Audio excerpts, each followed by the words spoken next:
Gotanya. As we approached Gotanya, the flow of people steadily increased. We'd encounter a group or two every hour, but with a whole band of brigands trailing behind us, we definitely stood out.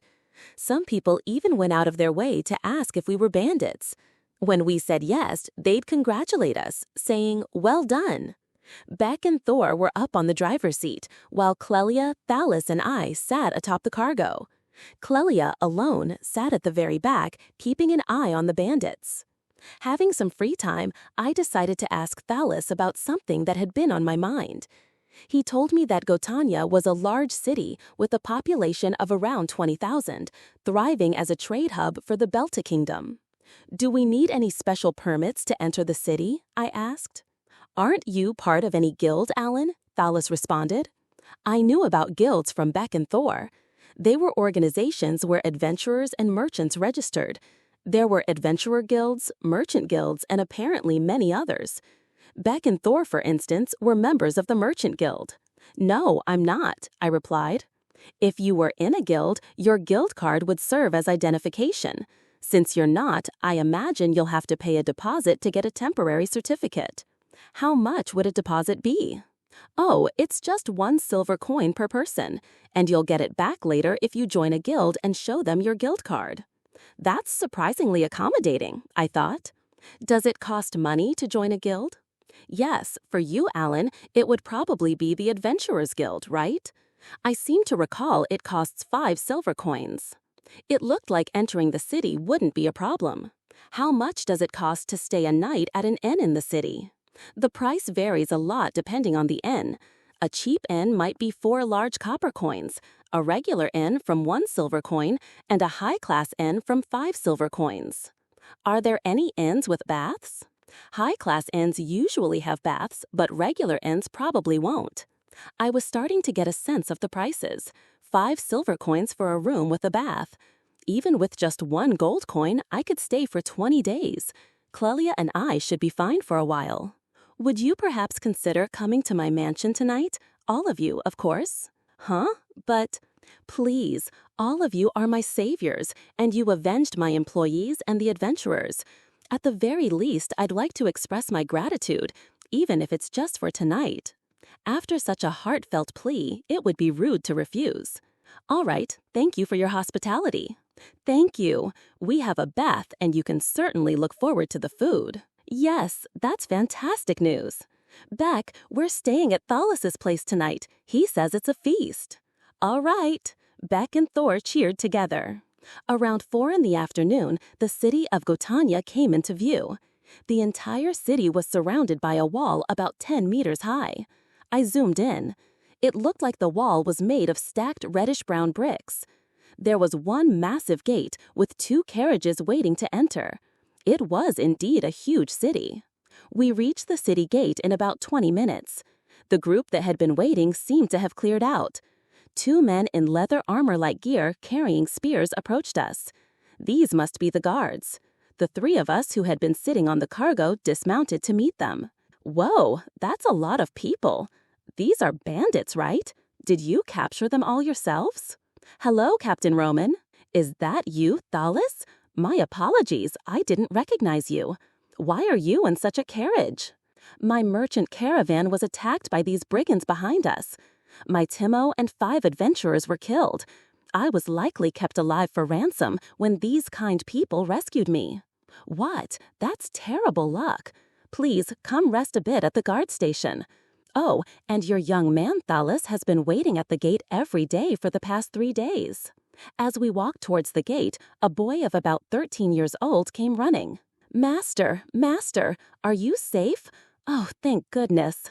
Thalas seemed to be very well liked. "Willie, you must have been worried. Were there any problems at the shop?" "I don't think so, but everyone was worried." "Good. Perfect timing then. Please go tell everyone I'm safe and that I'm bringing my 4 saviors to our home tonight and to prepare for them." "Understood." The boy sprinted off at full speed. When we arrived at the guard station, we were shown into what looked like a reception room, and tea was brought out immediately. VIP treatment. We proceeded with the formalities. Beck and Thor, being members of the Merchant Guild, had no issues. However, since Clelia and I had no affiliation, we paid the 2 silver coins for the deposit and received temporary certificates. They were just wooden tags with some writing on them. Regarding the bandits, we'll take your statements and the reward will be finalized in 2 days. You can come back here in 2 days to collect it. Understood. Thank you very much. Good. It looks like we'll get our money without any problems. After leaving the guard station, as we were about to head to Thalas's mansion, a surprisingly grand small carriage was waiting outside, with a butler-like figure standing beside it. Master, I've come to collect you. Ah, Jonas, thank you for the trouble. Thalas said, Alan, Leah, let's take this carriage. It's much more comfortable than sitting on the cargo. Understood. Beck, follow this carriage. The streets of Gotanya seemed to be built with the same reddish-brown bricks as the city wall. It was very clean and had a consistent look. It was probably nearing evening, as the streets were bustling with people. There were women who looked like housewives shopping, young men buying snacks from street stalls, all sorts of folks. I wanted to buy some street food too. Everyone hurried to step aside when they saw our carriage. Perhaps it was because of this particular carriage.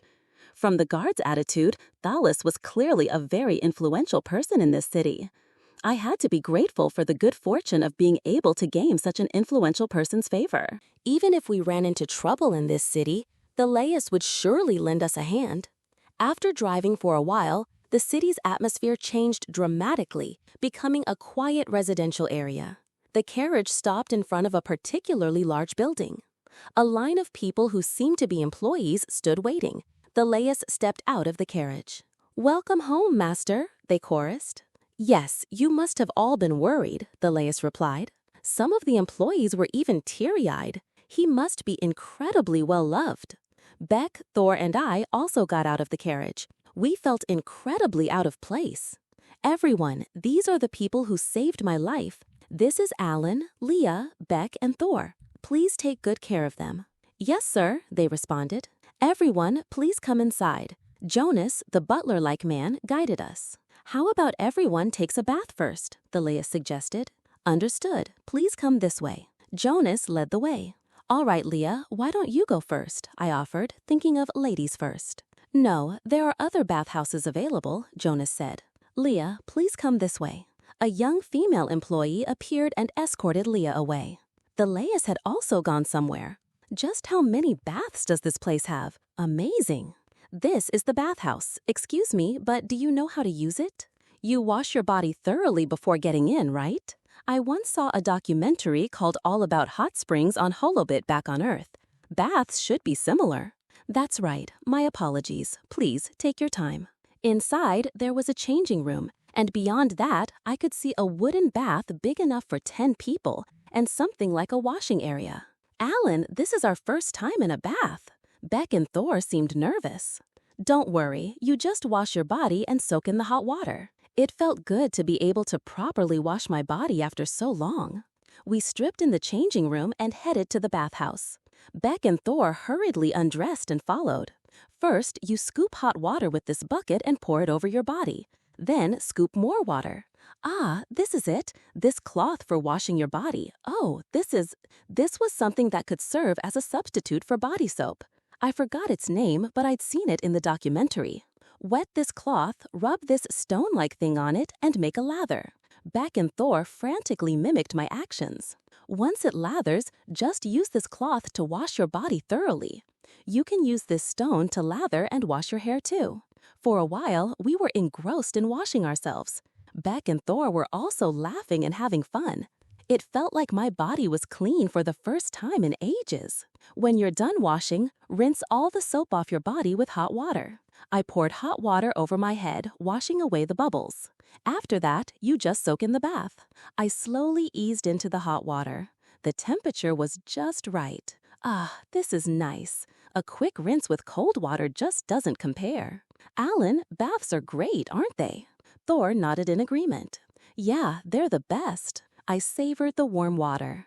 Feeling a bit lightheaded, I reluctantly decided to get out. If you're sweating, rinse it off with hot water before you get out.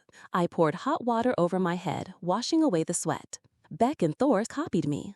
When we went to the changing room, Jonas was waiting. "If you don't mind, I've prepared some change of clothes for you. Please feel free to put these on. We'll have your clothes laundered." Everything was taken care of for us. We dried ourselves with towel-like clothes and put on the clothes. The clothes provided fit all three of us perfectly. They looked like what the employees wore, but of a higher quality. "Dinner has been prepared in here," Jonas announced. The room we were led to was large enough for a party, with a long table where dinner preparations were underway. The Laius was already seated at what appeared to be the head of the table. He must have taken a bath, too. "Alan, how was the bath?" "Oh, it was wonderful. It's been a long time, so I thoroughly enjoyed it." I sat down at the seat I was directed to. "If it's all right with you, I was hoping to have dinner with my family and employees in a banquet style. I'd like to show them my appreciation for their concern." "Of course, I'm not a fan of overly formal dinners, so that would be a great help." "I thought you might say that." Immediately, dishes and cutlery for the employees were set out, and preparations continued. Clelia entered. She too had apparently bathed. She was wearing something like a dress or a one-piece garment. "Huh? Master?" Beck and Thor exclaimed in surprise. Come to think of it, they'd mostly only seen her in armor, hadn't they? "What's wrong with you two? Is something off?" Clelia looked down at herself. "No, you just look so beautiful, we barely recognized you. How rude of you." She was guided to the seat next to mine. "Alan, what do you think of this?" she asked, eager to show it off. I figured it was probably borrowed. "It suits you very well, Leah," I said, offering a compliment. "Oh." She wanted to be praised, but then seemed a little embarrassed. The Laius's family members began to arrive one after another. They were guided to the seats opposite us. There was a woman who looked like the Laius's wife, a son about 20 years old, and a daughter about 14. "I am Lana, the Laius's wife. This is our son, Katoro, and our daughter, Tara. I'm Katoro. I'm Tara." They introduced themselves one after another.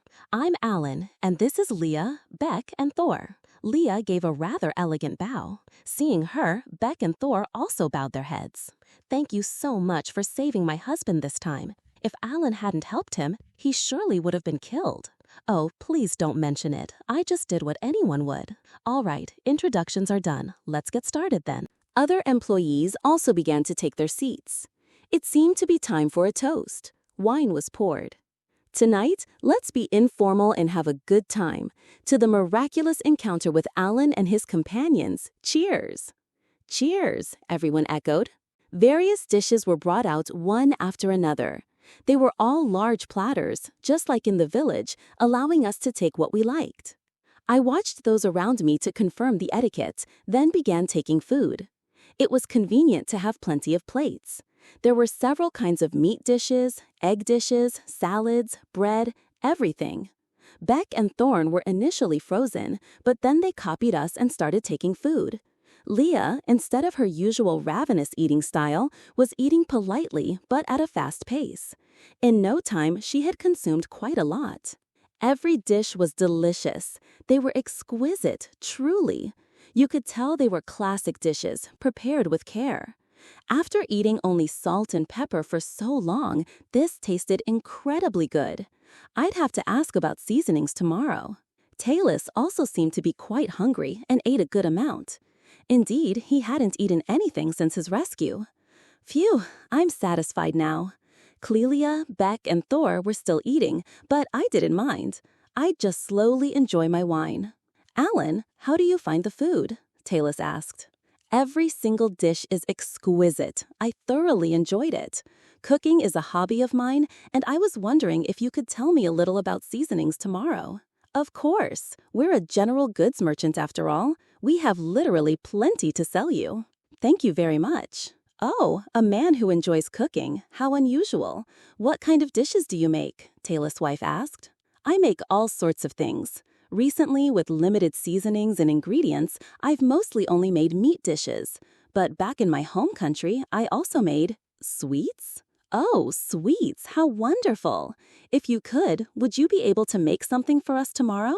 "Of course. That is, if there are ingredients that someone as inexperienced as I can work with." "Do they have sugar, milk, butter? Oh no, this might be tricky." "Oh, that sounds exciting." "Well, we'll see after I check the ingredients." Darn it, I spoke too soon. Oh, by the way, Father, an apostle appeared in Gotania 2 days ago. An apostle? Talus sounded surprised. No, Tara, it hasn't been confirmed that it was an apostle. What do you mean, Katoru? 2 days ago, in the afternoon, a very large bird appeared above Gotania, Father. A bird, not a great eagle. No, it was much bigger than a great eagle, probably the size of a wyvern. The city was in an uproar. What? That big? And not a wyvern? No, its flight was completely different. It didn't flap its wings at all, and it flew like a great eagle. Was there any damage to the city? None at all. It flew leisurely in circles high in the sky and then disappeared after about 10 minutes. Why would that make it an apostle? Well, the Johan Trading Company's caravan was attacked by a pack of about 10 greyhounds 3 days ago, and that bird supposedly appeared and saved them. How did it save them? Apparently, it's a rather incoherent story, but it said that it unleashed God's lightning from the heavens. After that, it flew leisurely above the caravan for a while and then suddenly vanished. And when it appeared over Gotania, the people from the Johan Trading Company started spreading the word loudly, insisting it was Apostle Isaac, who rests on the shoulder of Goddess Luminous. That rumor is all anyone in Gotania is talking about right now. I see, so that's what happened, Thalis mused. There's no way it was an apostle. That sounds like a highly dubious story. It was probably some undiscovered magical beast. If it appears again, maybe I'll try to shoot it down with my rifle. Something that rare would probably be worth a lot of money. Its meat might sell too. By the way, Beck and Thor, which merchant company are you unloading your goods at? Simon Trading Company, Beck replied. Katoru and Thalis exchanged a quick glance. That piqued my interest. Is something wrong? Thalis asked. The Simon Trading Company doesn't have a very good reputation among fellow merchants. It's not that they're doing anything illegal, but to put it simply, they lowball suppliers and sell at high prices to customers. Of course, all merchants do that to some extent, but their reputation is that they take it to an extreme. Do you have any contract with the Simon Trading Company? No, we don't. But I've heard that we've been doing business with them ever since my grandfather's time, always unloading our goods there, Beck explained. Ah, I see. I knew the previous owner of the Simon Trading Company. He was an upright man who conducted his business very fairly. Their reputation drastically worsened after he passed away and the current owner took over. Is that so? Then the fact that cotton prices have been falling for the past few years? Ah, it's the opposite. For the past few years, cotton prices have actually been rising. If you'd like, would you allow me to appraise your cargo tomorrow? Of course. Just because we appraise it doesn't mean you have to sell it to us. If you're happy with the price, then you can sell it to us. Please do. But wouldn't that be disloyal to the Simon Trading Company? There's nothing disloyal about it at all. If you don't have a contract, there's no problem taking your goods anywhere. If they say anything, my company will deal with them. Now, let's talk about business again tomorrow. Hey everyone, you're not drinking enough, Thalis declared, sounding like an officer. After that, everyone drank more, and the banquet truly became an informal party. Thalis and his wife retired fairly early, but Katoru, Beck, and Thor, being around the same age, hit it off and were making a lot of noise. Clelia seemed to be having a girl talk with Tara. I also talked to various employees and managed to become quite friendly with them. The banquet continued late into the night.